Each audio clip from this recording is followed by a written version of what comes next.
lakone apik nganggo banget wis anggene krija wiwit lair nganti tekaning dadi ratu kowe ngono mula nek ora mirsani rugi sing rugi sapa aku nek sing nonton engko ana bintang tamu meneh sapa Bagong sing saka Afrika Bagong saka Afrika ya matur nuwun tak nutuke lakon sedhela lakone apik nganggo banget ngemu pitutur ngemu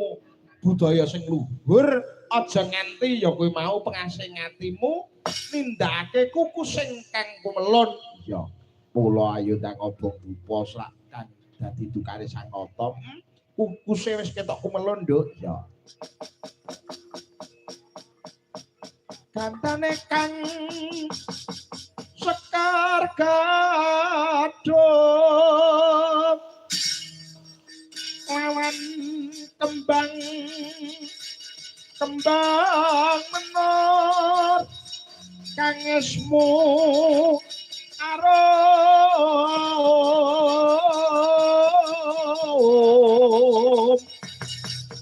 winor lan noyotan kadi kusuma mangambar-ambar mawur kuku sing dupaku malon-kalon mawar megolir membo Bathara duh yayi sarwaning sun tega teman sira yayi apa dosane pun kakang sira yayi ninggalake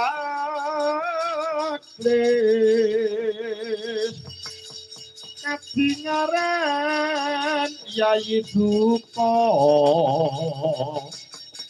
Punawata hambung kalih Om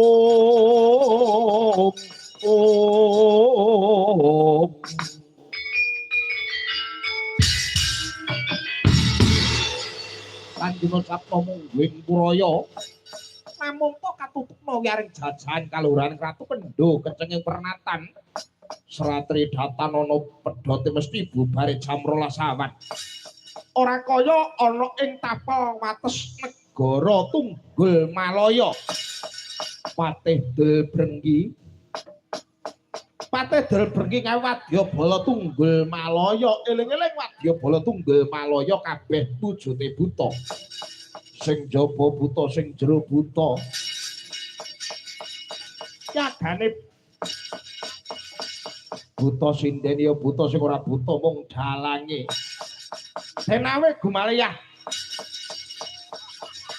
kaya mliwis nungsung banyu